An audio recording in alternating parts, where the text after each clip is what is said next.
नमस्कार, जय हिंद, वंदे मातरम। आप साधु से मिल रहे हैं और मेरे मन में साधु के प्रति एक भावना है जो कबीर दास की दोहे से मैं शुरू करना चाहूंगा कि साधु ऐसा चाहिए सोना सूप सुहाए, दाना दाना गहि दे, थोथा दई उड़ाए। तो मैं आपको परिचय करवाता हूँ एक ऐसे संत से जो कि मठ में पूजा पाठ करने के बावजूद भी ये हमेशा से लोकतंत्र के साधु भी रहे, ये चुनाव भी लड़े हैं। और मैं स्वागत करता हूँ महंत जी, बहुत बहुत स्वागत है मेरे चैनल में आपका। जी, आपको भी बहुत बहुत धन्यवाद हमको समय देने के लिए। और आपके जितने प्रिय दर्शक हैं उन सभी दर्शकों को भी बहुत बहुत धन्यवाद। और आपके साथ साथ मैं आपके सभी दर्शकों को भगवान की तरफ से शुभकामना करता हूं, सबों को स्वस्थ दीर्घायु जीवन दे और सबों के उज्जवल भविष्य की कामना करता हूं। ये तो आपका दायित्व है, चूंकि आपने जिम्मेदारी ली है कि ईश्वर से लोगों को आशीर्वाद दिलाने का। मैं देखता हूं कि अक्सर आप लोकतंत्र के सिपाही भी बने रहते हैं, वहां भी साधुत्व निभाते हैं, चुनाव भी लड़े हैं आप। जी, सवाल है जो चुनावी प्रक्रिया जो है पहले प्राचीन काल में चाहे वैदिक काल लड़े हैं हो, चुनाव, पहले साफ कीजिए कि आपने किस चीज का चुनाव लड़ा है। हमने लोकसभा का भी चुनाव लड़ा और विधानसभा का चुनाव लड़ा। ओहो, लोकसभा कहाँ से? लोकसभा चुनाव लड़े थे हम बेगूसराय से। जी, कौन सी काल का? वो 2019 ईस्वी का काल था। टक्कर मतलब सीधे आप जो है एकदम गिरिराज सिंह को दे दिए। जी जी जी। और विधानसभा का? विधानसभा में हमने चेरिया बरियारपुर से चुनाव लड़ा, जिसमें बिहार सरकार के काबीना मंत्री मंजू वर्मा के खिलाफ मैं मैदान में खड़ा था। उनका तो बड़ा दहशत है, चूंकि उनके पति के ऊपर एक इतना बड़ा आरोप है तो लोग तो उनसे बहुत डरते हैं, तो आपको डर नहीं लगा क्या? जी, उसी डर को और खौफ, एक समाज में एक माहौल और एक खौफ का ऐसा वातावरण बनते जा रहा है जो लोग डर से बोलना नहीं चाहते हैं, चाहे लाख सितम कोई करते रहे और सहते चले जा रहे हैं। ये डर, मैं कहता हूँ चुनाव के प्रति जो डर निकालने की बात है, आपने सुने होंगे कि मैं इसलिए उदेर कर गया आपको कि इसी बीते लोकसभा चुनाव है 2024, इस लोकसभा चुनाव में हमारे देश की यशस्वी नेत्री ये कह सकते हैं आप, जो कि वित्त मंत्री हैं, सीतारमन जी काफी विद्वान हैं और दुनिया की जानी मानी है। उन्होंने कह दिया कि अगर मुझे टिकट मिलता भी है तो मैं सक्षम नहीं हो पाऊंगी चुनाव लड़ने में, चूंकि इतना पैसा कहाँ से लाऊंगी। क्या ये सत्य है क्या? देखिए, उन्होंने कही, एक काबीना मंत्री हैं भारत सरकार के, फाइनेंस मिनिस्टर रह चुकी हैं, तो उनका कहना है तो कहीं न कहीं सोच करके कही है। तो आज की चुनावी प्रक्रिया जो है सो बद से बदतर आर्थिक दृष्टिकोण से कहा जाए तो बनते जा रहा है। मतलब सामान्य कार्यकर्ता, सामान्य लोगों को जो समाज सेवक बनना मतलब गुनाह है, वो चुनाव लड़ने का भी सोच नहीं सकता है क्या? नहीं, ये तो समाज चुनाव से तो उनको कोसों दूर रहना चाहिए और कोसों दूर होते चले जा रहे हैं। नहीं तो यहाँ पर सब कुछ बिक जाएगा और भिखारी की तरह हाथ में ले जाएंगे। चलिए, मैं मूल रूप से आप अपना शुभ नाम अपने मुखारविंदों से एक बार सब लोगों दर्शकों को बताइए कि जी, आपका अपना पूरा परिचय एक बार दीजिए।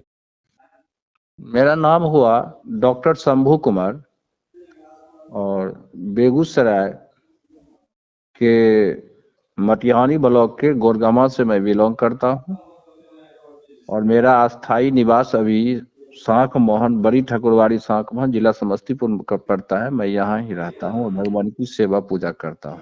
तो इस परिचय में आपने सुना कि जो महंत जी हैं वो डॉक्टर शंभू कुमार कह रहे हैं। मैं आपको साफ तौर पर बता देता हूं कि ये डॉक्टर वो चिकित्सा क्षेत्र के डॉक्टर नहीं है, इन्होंने शिक्षाविद की है।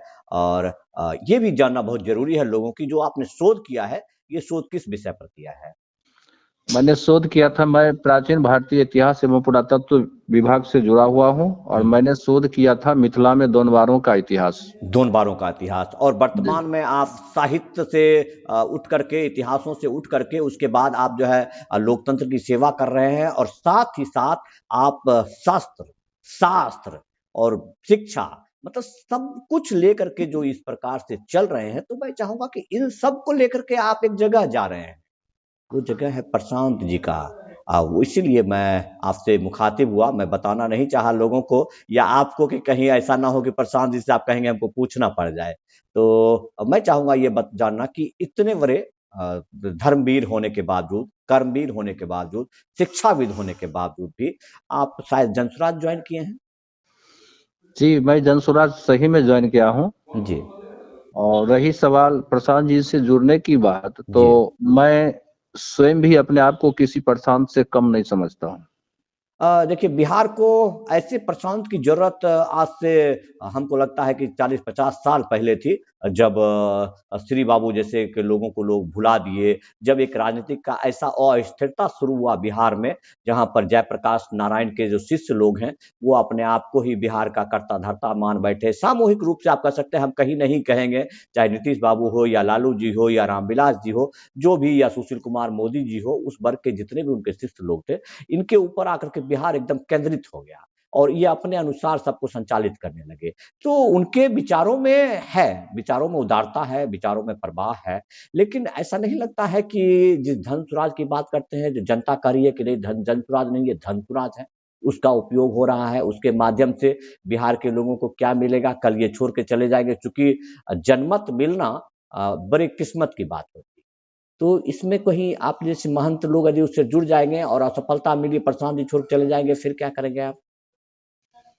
देखिए, मैंने परिवर्तन के लिए सबसे पहले तो मैं आपको ये कह दूं कि बिहार में श्री कृष्ण बाबू के बाद दूसरा कोई नेता अभी तक पैदा नहीं लिया है। बिहार में श्री कृष्ण बाबू के बाद कोई नेता पैदा ही नहीं लिया है। पैदा ही नहीं लिया, एक लेकिन नंबर। एक बात जरा हमको बताइए, मैं आपको टोकना चाहूंगा आपके विचारों में, जी। कि श्री कृष्ण बाबू आज तक उसी तरह उस आसमान के सितारे बनकर के जो है वहां टिमटिमा कर देख रहे होंगे कि मैंने जिस बिहार का निर्माण किया, आधुनिक बिहार के निर्माता उन्हें कहा जाता है, उन्हें प्रधानमंत्री का पद दिया गया था जब हम आजादी से पूर्व भी, और वो आज तक वंचित हैं, और उसके बाद कई लोगों को राष्ट्रपति क्या बोलते हैं, भारत रत्न से सम्मानित कर दिया गया। तो ऐसे चीज बुरा नहीं लगता आपको? ये बात आप मुखर होकर कह रहे हैं, एक संत हैं, शिक्षाविद हैं, क्या इसकी आवश्यकता नहीं थी कि उनको भारत रत्न दिया जाए?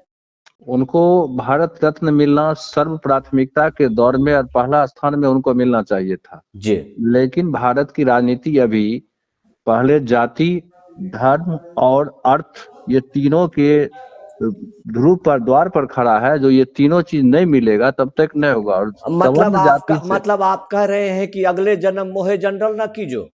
हाँ हाँ जी, आहा, देखिए महंत जी, आप चूंकि बहुत लोग ये आरोप लगाते हैं कि आपका, मैं जानना चाहूंगा, वैसे मैं अक्सर लोगों से नहीं पूछता हूं ये बात, उनका जात क्या है, क्योंकि सेना में जाने के बाद धर्म जात सब छूट जाता है। हम सर्व धर्म समाजस्थल में बैठते हैं, न जात होता है न धर्म होता है, लेकिन मैं आज जानना चाहूंगा कि आपका जात क्या है?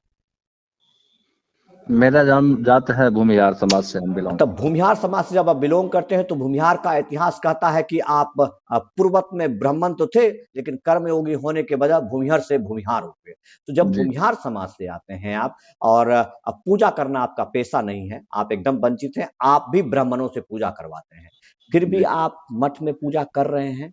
और ये बिल्कुल ये कहा जा सकता है कि क्षत्रिय वही जिसमें तन्मय, जिसमें निर्भयता की याद सबसे श्रेष्ठ वही ब्राह्मण है, जिसमें तप और त्याग, तेजस्वी सम्मान खोजते नहीं गोत्र बतला के, पाते हैं जग में परसत्ती अपना कर्तव्य दिखला के। तो आप जो कर्तव्य कर रहे हैं, आप जो पूजा पाठ कर रहे हैं, उस आधार पर आपके ऊपर आरोप नहीं लगेगा कि आप उच्च जाति से हैं?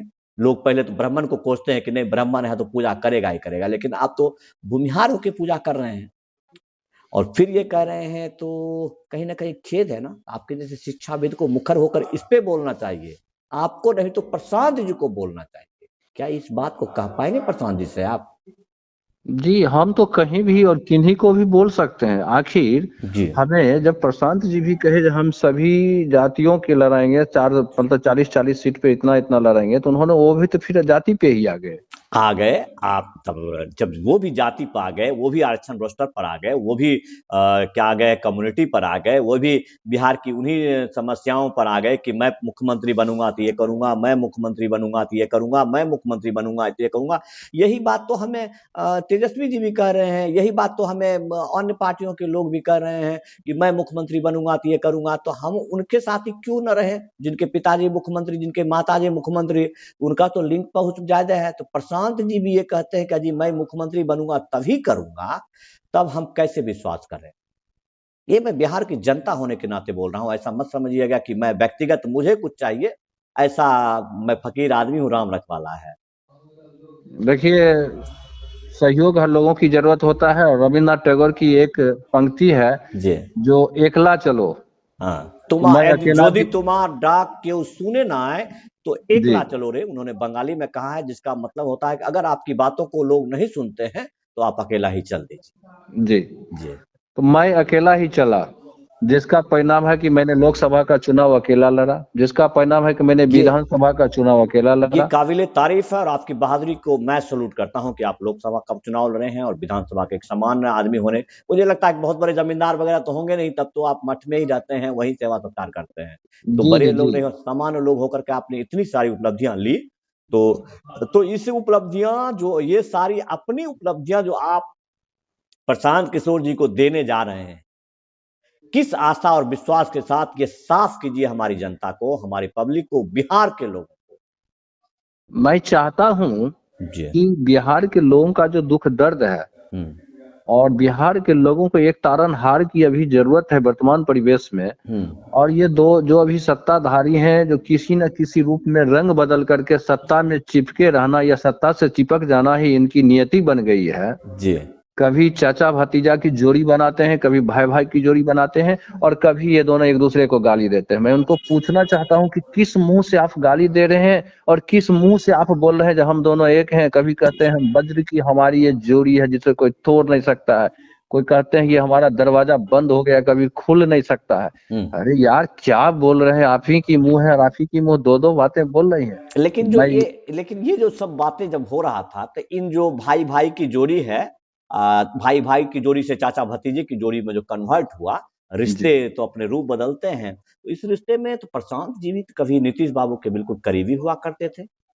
बिहार में उनको स्थान, ऐसा तो नहीं है कि राजनीतिक ने उनको स्थान नहीं दिया, पद नहीं दिया, आज उसी का उपयोग ये कर रहे हैं। मान लीजिए मैं आज 6 साल से आपके बिहार में पत्रकारिता करता हूं और टोटल जेल में मैंने 91 डेज का अनशन किया, जिसमें से 2 अनशन बहुत लंबा है जो 50 दिन का है, और मुझे लगता है कि अभी फिलहाल इस बिहार में किसी नेता में दम नहीं है। और उसी मात्र 2 महीना पहले मैंने 32 दिन का अनशन किया, लेकिन फिर भी नहीं। लेकिन प्रशांत जी मुख्यमंत्री चाहे मुख्यमंत्री से मिल सकते हैं, गृह मंत्री चाहे गृह मंत्री से मिल सकते हैं, प्रधानमंत्री चाहे प्रधानमंत्री से मिल सकते हैं, तो वो ये पद का ही सदुपयोग कर रहे हैं ना वो राजनीतिक में।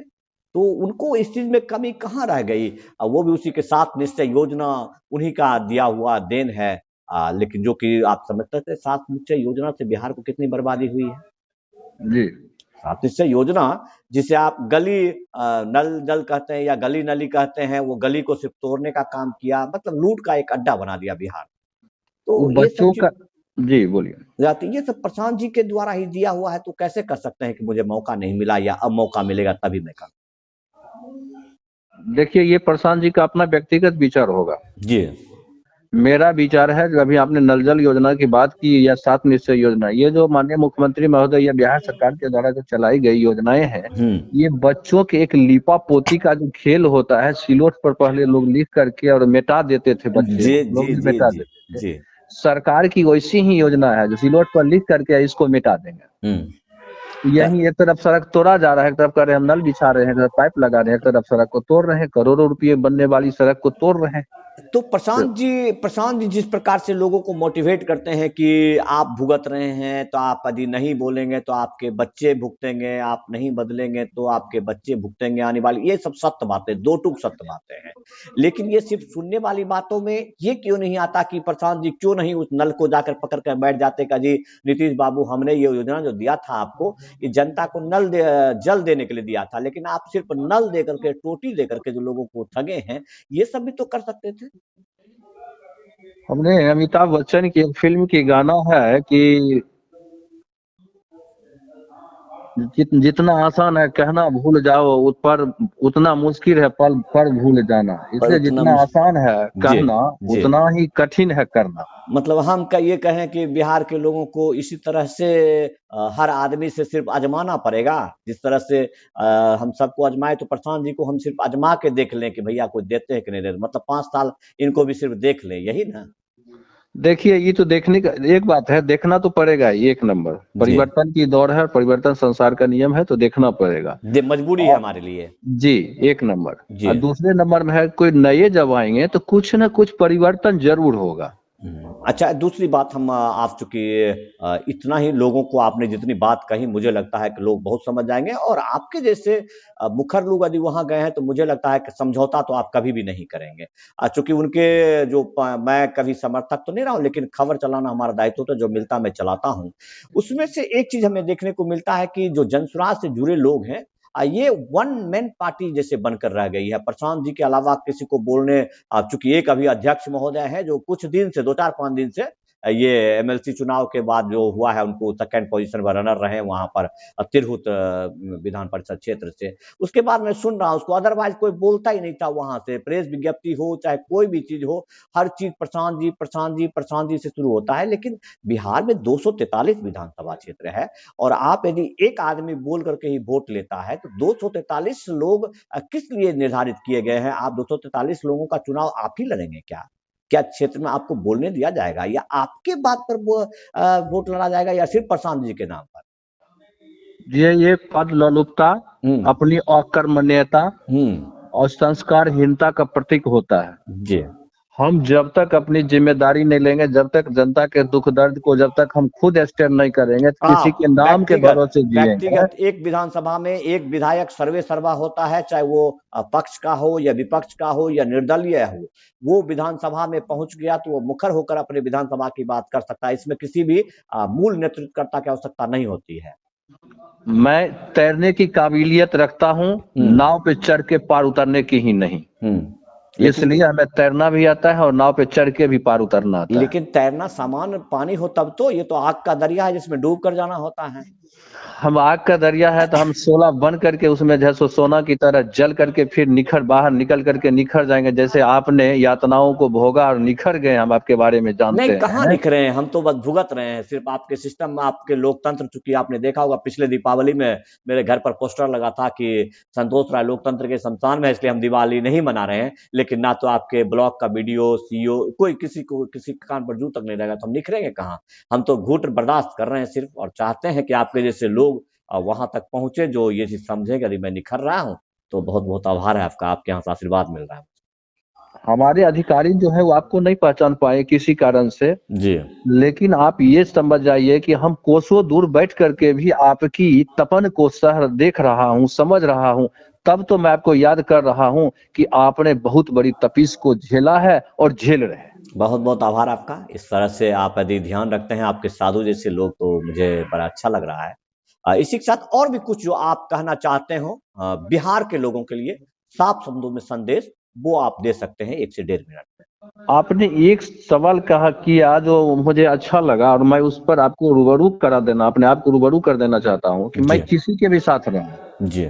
भगवान कृष्ण ने गीता में कहा, जिस तरह से कमल जल में रह करके भी अपने फूल, उसके फूल ऊपर खिलते हैं, उससे अलग होकर के खिलते हैं, उसी तरह से मैं कहीं भी रहूं, चाहे वो अच्छा से अच्छा जगह हो, अच्छा से अच्छा आदमी हो, गलत से गलत जगह हो, गलत से गलत आदमी हो, लेकिन मैं वहां पर अपना फूल चमन का खिलाऊंगा। मैं अपनी आवाज को कभी भी कुंठित होने नहीं दूंगा।